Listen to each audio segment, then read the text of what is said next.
the guest today is Neo Morohashi, Neo Morohashi, and he is the participant of the first Global Agenda Seminar series in 2010. And so let me just first of all ask you why you joined the Global Agenda Seminar in the first place. Okay. Yeah, thank you, Shikura-sensei.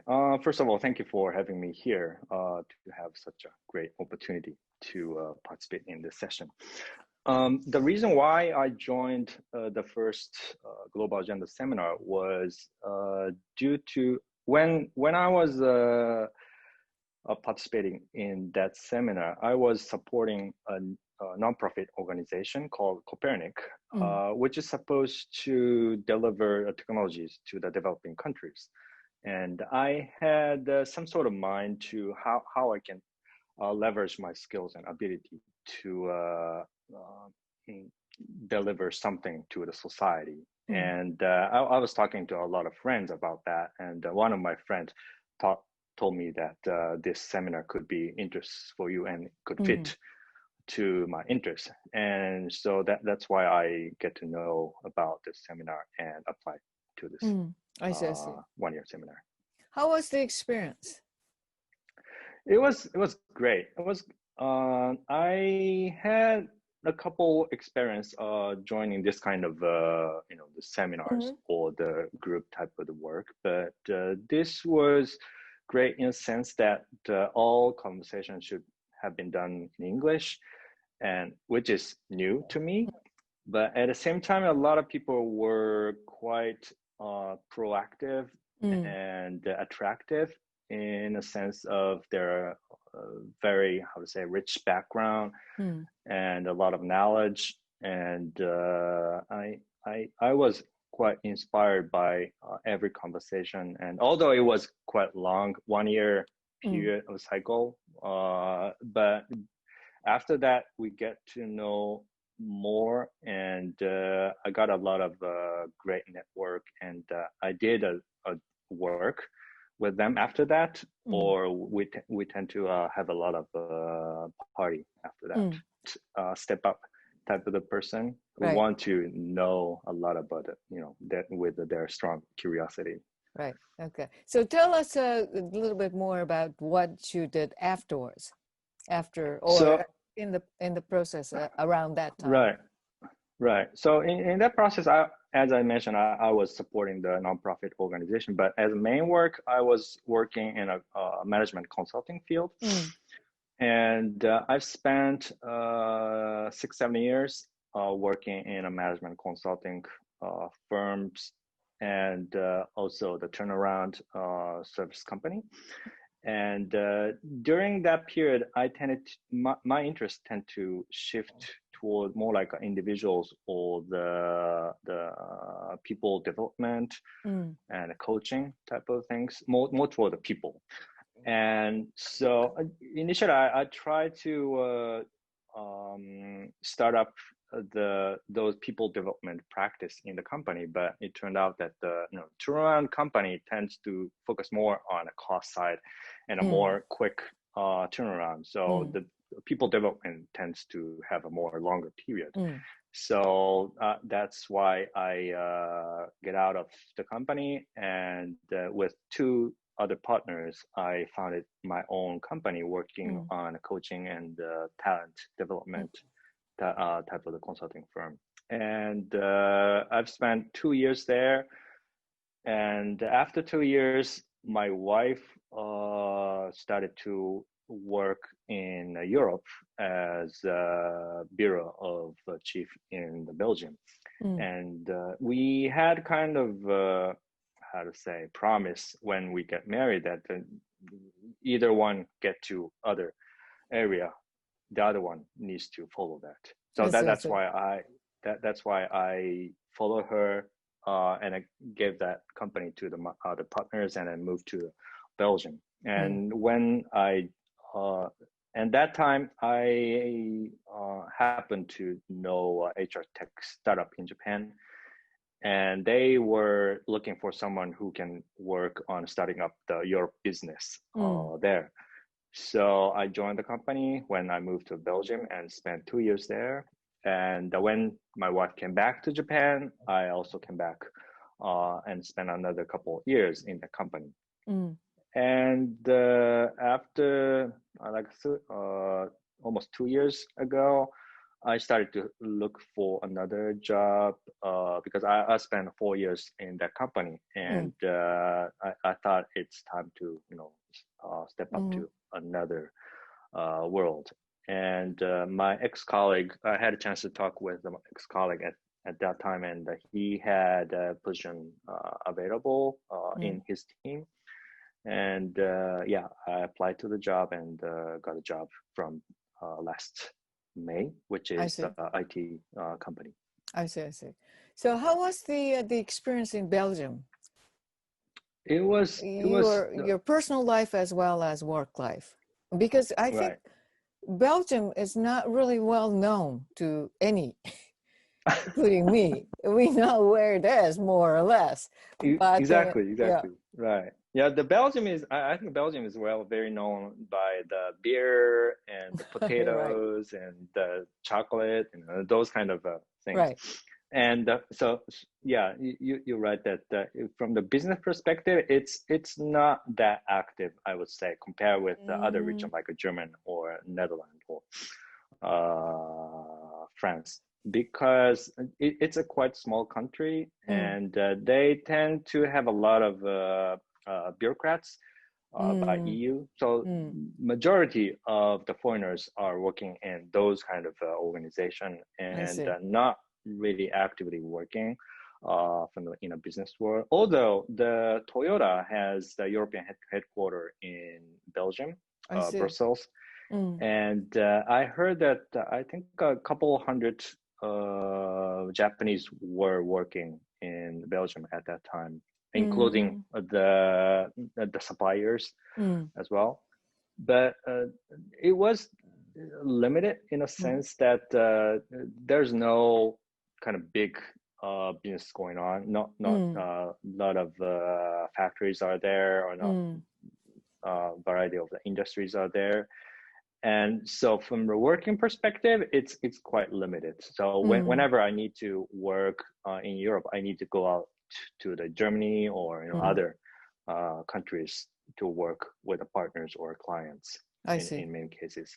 But at the same time, for the private part, it was tremendous. I would say not only because the Belgium itself was great, but the Europe itself.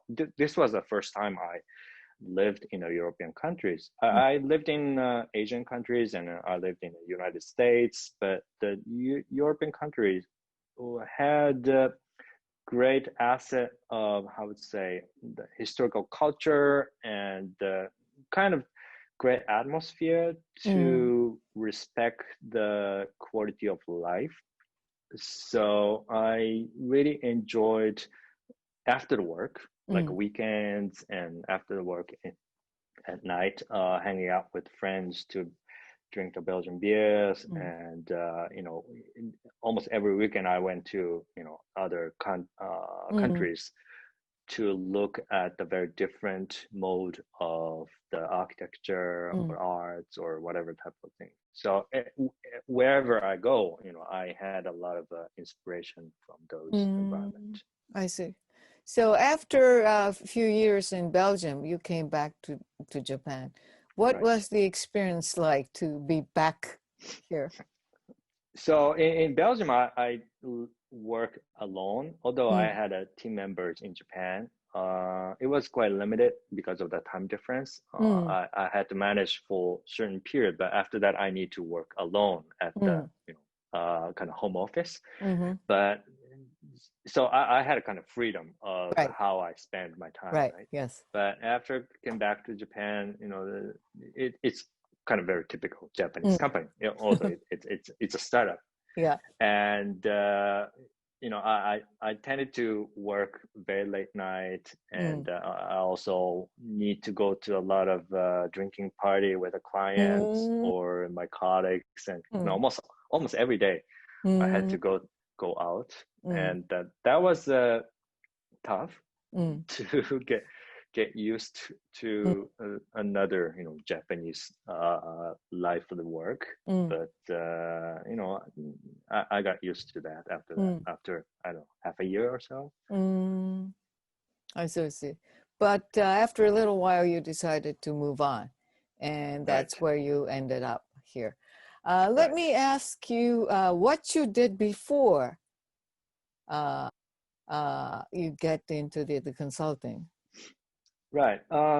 When I was 20s, I was working as a scientist. My background is a computer science, and in my graduate school, my theme was like developing the autonomous robots, or working for the biotech field to understand the mechanism of the cell dynamics. And because of my background, I didn't use I didn't do the wet experiment by wearing the white shirts or something, but rather I spent a lot of time working for developing the computer simulations and modeling. It's kind of theoretical and mathematical type of things.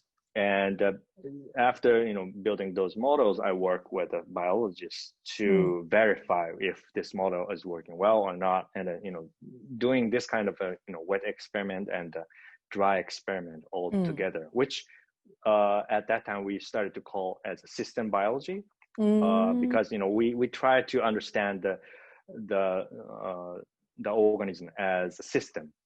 So not only talking about the one DNA or protein, but as a whole, how it should behave as an organism. So that's something I spent a lot of time during 20s.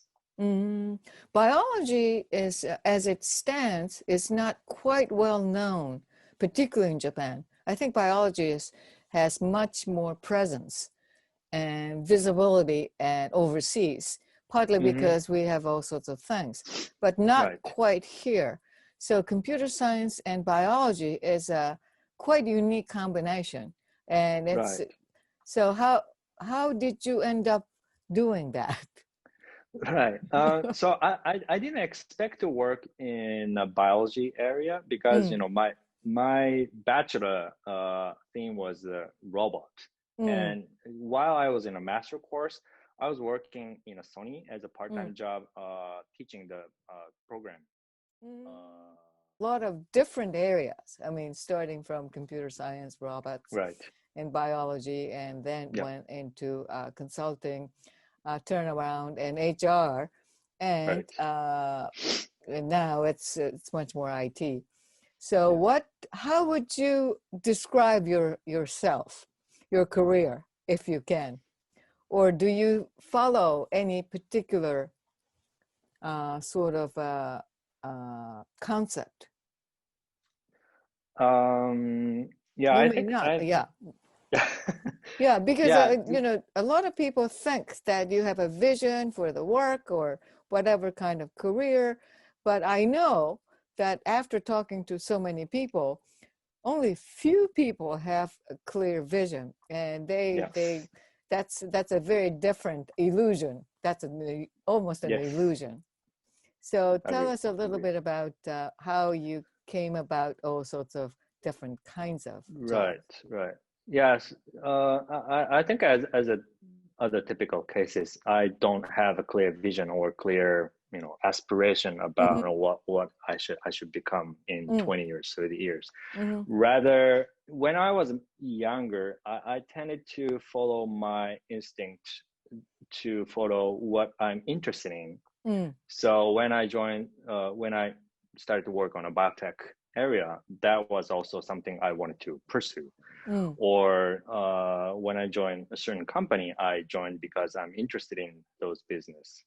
But after a while, I would say, reflecting these 10 years or so, how I decide myself as a next career step or changing my career is more depending on the people So a lot of cases, I decide my job because of the referral of my friend or the introduction by some ex-colleagues, or, whenever I change, there is someone who, how to say, Instrumental? affected. Yeah, right. Who had some nudge on me to change my career. So, reflecting back to my life, I think my kind of concept is whenever I change or move on to the next step, I think that the people around me are the very important factor to decide. It's not about only my interest itself. Of course, it matters, but rather who I should work with, or who I am actually, hanging out with. So those are the very important factor. I see. So given that, what's your next step? What are the kind of things that you're working on, or what are the kind of things that you're doing for the next step? Right. I don't know, to be honest. I don't know what's coming next. Yeah. But one of the thing I just talk about, how I really appreciate and respect the people around me, and how I can, build those network more strongly and build myself with those people. One of the things I'm thinking is that I started to study in a graduate school from this April, and that this is the master course of the fine arts, and think about design thinking, or the cultural things and the traditional thing from the past, learning from the past, and think about the future, those kind of things. And the reason why I joined this graduate school is because I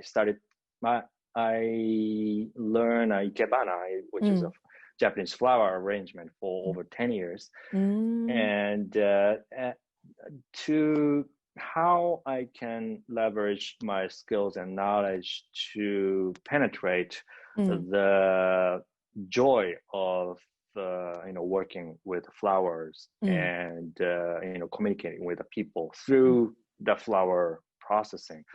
That is something I'm interested in, and it's just a very vague idea, but the making some communities, or making some group or place where people get together and exchange knowledge, and making ikebana or whatever type of thing.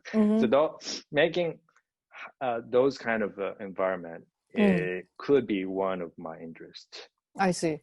So you mentioned that while you were in Belgium, you were exposed to a lot of culture and history and tradition of European culture. Did it affect in any way what you are pursuing right now, or? Yes, it has nothing definitely. to do with it. Yes. So even before going to Belgium, I had a sense that whenever I was talking to non-Japanese people about the flower or the Japanese culture, a lot of people are very, very interested in Japan. But at the same time, it's very hard to explain explicitly what Japan is. In terms of the culture-wise or history-wise, it's very difficult. But ikebana is relatively simple. And when I was in Belgium, I also joined the ikebana class over there. And also, whenever I invited my friend to my house, I tried to have ikebana art in a house. And a lot of people were quite excited to see those ikebana, although it wasn't pure ikebana. It could have been, but it has some sense of Japanese atmosphere or feeling, right? So due to those kind of conversation, I tended to think that even with a simpler style or version of those flower arrangement would affect a lot of people and inspire a lot of people, and that will make another world between us. So through those medium, I think this can be a good opportunity to open up the new company. 2 wishes. Yeah, if I say 1, that's too limiting. So I said 2. Right. I think I don't want to be bothered by the money. So when I want to do something, I need to also think about how I should take care of the money. But if there's no bother about that, that would be great. I can do anything. Okay. I can do right. That I think that would change the whole my world. But that's hard. But at the same time, I would like to have a better, more sophisticated, stronger mental and physical condition of myself. I'm not saying that it's getting weak. Well, I'm getting having aging, but I wish I could have better sports activities or a lot of things which I could improve myself from the more early stages, and I started to have a lot more activities even with this age, but very powerful mental and physics could be another wish. I see. Why do you say mental? I mean, physical side, we can sort of think. Physical, you want to be so and so and so, but mental, is there anything particular about it? So I think sometimes I could be too sensitive to something I should not be worried about. But depending on those situations, my feeling tends to have up and down, and I think I need more kind of robustness or anti-vulnerability, I would say, to be able to maybe in Japanese like a donkanryoku. I don't know how to say it in English, but those kind of I don't know, but hard mental. I see. Yeah, but at the same time, you mentioned that you may be a little too sensitive, but sensitivity and sort of understanding how others think or feel, which is very related to the culture, and particularly in the Japanese tradition. Right. They are like the 2 sides of the same coin. So it seems like, having the sensitivity, if it doesn't kill you. Let's put it that way. Right. Then I think that's a bigger thing. Yeah. That's true. Yeah. I think so in that sense, I could be a very Japanese in that aspect. I see. Could be a good, but at the same time, when I work with other people, that could be kind of tough sometimes. Right. So, do you feel that? Are you conscious about being Japanese? Since you mentioned, you feel like you're Japanese. Are you conscious about that? When I think about that part of the sensitivity, I feel that I'm kind of Japanese. I'm conscious about that. But when I'm working, I don't tend to feel or think about that. Whenever I have project or work or with other people. That's good. Okay, I think it was very, very interesting, and I really do appreciate your taking time. Thank you very much for taking the time. So I hope that your days would be your next step would be even greater one. Okay.